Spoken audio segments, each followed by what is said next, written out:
सबसे पहली बात यह है कि जितने भी इंस्टीट्यूट्स हैं जो नीट की कट ऑफ बता रहे थे, इसमें मैं भी शामिल हूं और सीकर के और भी बहुत सारे इंस्टीट्यूट्स, इवन दैट राजस्थान के लगभग सारे इंस्टीट्यूट्स ने जो कट ऑफ डिक्लेयर किया था वो सबका कट ऑफ फ्लॉप हुआ है।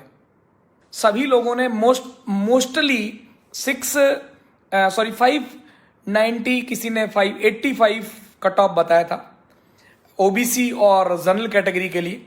बट जब फाइनल रिजल्ट आया तो एक तो ये है कि भाई जो आपका कट ऑफ है वो लास्ट ईयर से हार्डली 5 नंबर नीचे जा सकता है, उससे ज्यादा नीचे नहीं जाएगा। यानी 600 आपका 3 नंबर वाले के आसपास, 4 को मिल जाए, 5 को मिल जाए, 3 को मिल जाए, ये लास्ट रहेगा। लास्ट ईयर 608 नंबर पर मेडिकल कॉलेज मिला था मेरे एक स्टूडेंट को, मॉपअप राउंड में एम्स भी मिल गया था उसको, एम्स पढ़ना।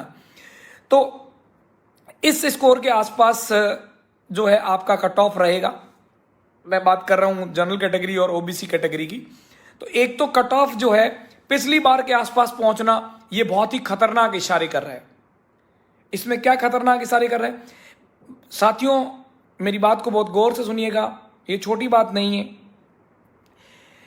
पिछली बार से लगभग, इस बात से कोई भी फैकल्टी जो कि नीट की तैयारी करवाता है, कोई भी इंस्टीट्यूट जो कि नीट के बच्चों के साथ जुड़ा हुआ है, जो नीट के बच्चों को तैयारी करता है, वो इनकार नहीं कर सकता। और अगर इनकार करता है तो झूठ बोल रहा है। क्या पिछले साल की तुलना में इस बार 25 से 30% पेपर का लेवल अप था। लास्ट ईयर जो लॉकडाउन में नीट हुआ था उसकी तुलना में इस बार जो नीट का पेपर था पिछली बार की तुलना में काफी आसान था। फिर भी लास्ट ईयर की तुलना में इस बार कट ऑफ पिछली बार के आसपास ही पहुंचना सबसे बड़ा इशारा यह करती है कि पेपर में बहुत ही लार्ज स्केल के ऊपर कुछ न कुछ गड़बड़ हुई है। राजस्थान में हुई है या साउथ में हुई है या देश के किसी और हिस्से में हुई है, ये तो मैं नहीं कह सकता, बट ये कंफर्म मान के चलिएगा कि काफी लार्ज स्केल के ऊपर गड़बड़ियां हुई है, क्योंकि वरना कट ऑफ इतना ऊपर नहीं जा सकता। 15 नंबर कट ऑफ ऊपर जाने का मतलब मित्रों सिर्फ 15 नंबर नहीं है, 15 नंबर में पूरा खेल ही सलट जाता है।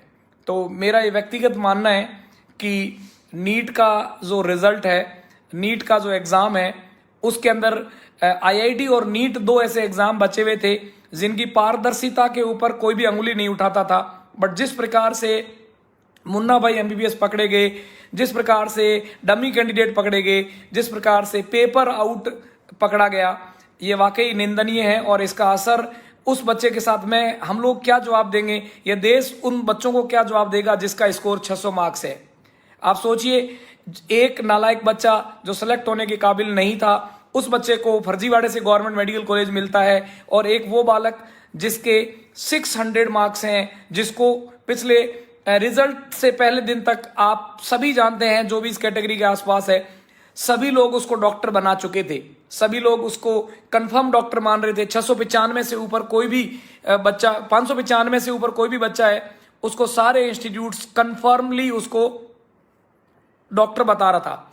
बट आज सडनली जैसे उसको रिजल्ट आया तो उसकी जो रैंक है वो 18,000 क्रॉस कर गई, यानी उसका डॉक्टर बनना असंभव हो गया। मेरा यह मानना है कि एक व्यक्ति गलत हो सकता है, एक इंस्टीट्यूट गलत हो सकता है, लेकिन सारे ही लोगों का जो 15-20 साल से, राजस्थान आप जानते हो कोचिंग इंडस्ट्री का सबसे बड़ा मार्केट है, सबसे ज्यादा कोचिंग की तैयारी करने वाले बच्चे पूरे हिंदुस्तान के, राजस्थान के नहीं हो भले ही, लेकिन राजस्थान में तैयारी करते हैं, राजस्थान के कोचिंगों से संबंधित होते हैं। वो प्रत्यक्ष या परोक्ष रूप से राजस्थान के इंस्टीट्यूट से जुड़े हुए होते हैं, चाहे कोटा से जुड़े हुए हों, चाहे सीकर से, चाहे जयपुर से जुड़े हुए हों। तो फिर कट ऑफ इतना ऊपर कैसे आ सकता है, ये बहुत ही विचारणीय मुद्दा है। सब लोगों के नजरिए से कट ऑफ जो था वो 585 या 590 के ऊपर नहीं था। तो मेरा पहला प्रश्न देश के प्रशासन से, देश के सभी जिम्मेदार लोगों से और इस पूरी एनटीए की व्यवस्था से है, बच्चों के हित के अंदर, कि ये कैसे संभव है कि आप सभी लोगों को जो कट ऑफ लग रहा था उससे सडन 15-20 नंबर कट ऑफ चला जाए। 15-20 नंबर, वैसे तो 3-4 क्वेश्चन होते हैं, लेकिन 15-20 नंबर में सारा खेल ही नीट का स्कोर खत्म हो जाता है, रिजल्ट ही खत्म हो जाता है। लास्ट रैंकर और टॉप रैंकर के बीच में ऊपर के 5% टॉपर्स को छोड़ दीजिए, नीचे के बच्चों में इतने नंबर के अंदर पूरा रिजल्ट सिमट जाता है। तो ये बहुत ही बड़ा सीरियस मुद्दा है। और जब बच्चे को ये लगेगा कि भाई इतने बढ़िया पेपर, आप सबको पता है कि इस बार फिजिक्स का पेपर कैसा था, केमिस्ट्री का पेपर अच्छा था लास्ट ईयर की तुलना में, फिजिक्स का पेपर बहुत कैलकुलेटिव था। और अगर इतने अच्छे पेपर्स के साथ भी कट ऑफ अगर इस तरीके से ऊपर जाएगी तो ये हमारे तैयारी करने वाले बच्चों के साथ बहुत बड़ी नाइंसाफी है। और उन बच्चों के साथ भी जो कट ऑफ के आसपास रुके हैं, आज वो देश की व्यवस्था पर से उनका विश्वास उठेगा, जो कि एक अच्छा संकेत नहीं है।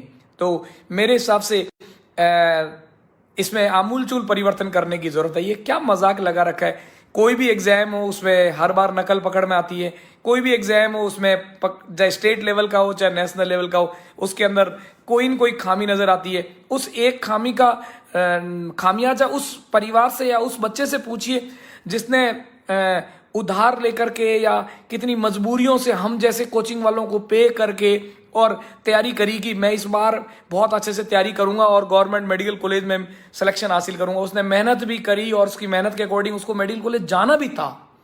और बताइए, किसी की गफलत के कारण, चंद कागज के टुकड़ों के कारण, चंद रुपयों के कारण कोई बिक जाए और देश के भविष्य के साथ खिलवाड़ करे। वाकई ये बहुत ही धूर्त और घिनौना है।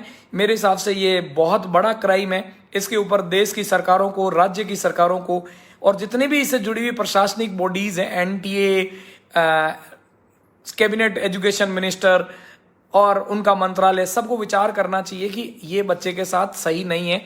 एक उम्मीद, एक परिवार की उम्मीद, और जब वो उम्मीद टूटती है तो उसकी जो बद्दुआएं लगती है बहुत बुरी है। और इतना तो हमारा देश, आप बात कर रहे हो कि राफेल की डील करने जा रहा है, भाई साहब सुरक्षा भी कीजिए लेकिन बच्चों के भविष्य की भी सुरक्षा कीजिए। इसके लिए भी कोई ऐसा राफेल लेके आइए जिससे देश के अंदर जो बच्चों के भविष्य को लेकर के जो शत्रु छिपे हुए हैं उनके ऊपर प्रहार किया जा सके और ऐसे बच्चों के भविष्य के साथ खिलवाड़ नहीं किया जाए।